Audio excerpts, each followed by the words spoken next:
Most people believe life's changed by dramatic moments, but at my age, I have come to understand that it is the quiet decisions that shape everything. The small choices you repeat daily will determine the direction of your health, your finances, your relationships, and your peace of mind. When I was younger, I used to think success came from one big opportunity. I waited for that breakthrough moment. It took me decades to realize that life rarely transforms overnight. It bends slowly, almost invisibly, in response to consistent decisions. One of the most powerful decisions a person makes is how they respond to discomfort. In my 30s, I avoided difficult conversations. I postponed hard tasks. I delayed uncomfortable responsibilities. Each time I did that, nothing dramatic happened. The world did not collapse. But over time, those small avoidances accumulated. Relationships grew strained. Opportunities slipped away. Stress increased. Later in life, I learned that leaning into discomfort early saves you from much heavier pain later. If something needs to be addressed, address it. If something needs to be learned, start learning it. If something feels uncertain but necessary, take one step forward. Courage is rarely loud. It is usually a quiet decision made in a private moment. Another decision that quietly shapes life is how you manage your time. When I was younger, time felt endless. I spent hours on distractions, thinking I would get serious later. Later arrives faster than you expect. At 55, I can tell you that time is not lost all at once.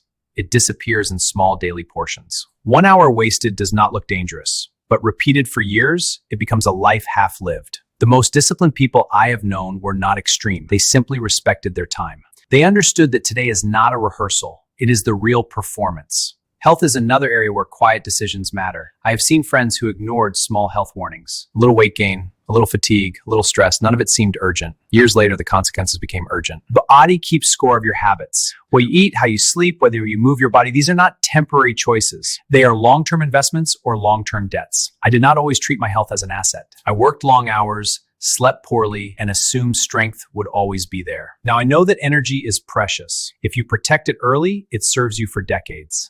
If you neglect it, you will spend later years trying to recover what could have been preserved.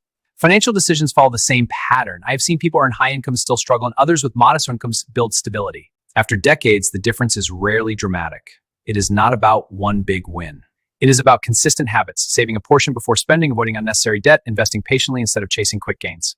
When I was younger, I underestimated compound growth, not just financially, but in skills and character as well. Small improvements repeated over decades rarely create results that seem almost unfair, but they are not unfair, they are earned quietly. Relationships are for a peace of mind and are shaped by small decisions too. Choosing to listen instead of interrupting. Choosing to apologize instead of defending your pride. Choosing to spend time with family even when work feels more urgent. I have learned that love is not proven in grand gestures alone. It is built through consistent attention. A relationship does not collapse in a single day. It weakens and daily care is neglected. Words spoken in anger may last seconds, but their impact can linger for years. The decision to pause before speaking has saved me from regrets I would not have been able to undo. Another quiet decision is how you speak to yourself. In my younger years, I was often my own harshest critic. I thought self-criticism would push me forward. Sometimes it did, but over time I realized that constant negative self-talk drains confidence and limits risk-taking. Growth requires effort, but it also requires belief. When you repeatedly tell yourself that you are not capable, not ready, or not deserving, those words slowly become your reality. The mind listens to what it hears most often. Replacing harsh judgment with honest evaluation and encouragement is not weakness, it is wisdom. I have also learned that the people you allow close to you shape your future more than you realize. The decision to surround yourself with disciplined, thoughtful, and positive individuals influences your standards. I have been in rooms where negativity was normal, and slowly I found myself thinking smaller. I have also been around people who valued growth, and without force, I started improving. Environment is powerful. You may believe you are independent of it, but over years, it quietly molds you.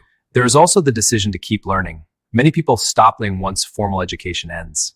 I made that mistake for a period of my life. I relied on what I already knew. The world kept evolving. Technology changed, industry shifted, mindsets transformed. When I decided to return to learning, reading more, listening more, asking questions again, I felt my confidence return. Learning keeps the mind flexible. It protects you from becoming outdated in your own lifetime. Perhaps the most important quiet decision is how you handle setbacks. At 55, I can tell you that setbacks are guaranteed. Plans fail. People disappoint you. Effort does not always produce immediate result. The decision is whether to interpret failure as a permanent identity or a temporary event. I have failed in business ventures. I have misjudged people. I have made financial errors. In the moment, each felt overwhelming, but the decision to stand up again, to analyze what went wrong, and to adjust quietly, that decision mattered more than the mistake itself. Life does not usually collapse because of one dramatic error. It shifts because of repeated patterns. The encouraging truth is that this works both ways. Just as small negative habits compound into regret, small positive habits compound into stability, strength, and peace. Waking up slightly earlier, saving a small amount consistently, exercising modestly but regularly, speaking kindly, learning continuously, facing discomfort instead of avoiding it. None of these feel extraordinary in a single day, but across decades, they shape the person you become. When I look back now, I do not measure my life by the biggest achievements. I measure it by the character formed through daily decisions. The calm I feel today is not accidental. It is the result of lessons learned, sometimes painfully, about patience, discipline, humility, and resilience. If I could speak to my younger self, I would not give dramatic advice. I would simply say this: respect the small decisions. They are never small. They are seeds. And whether they grow into regret or fulfillment depends on what you choose quietly today.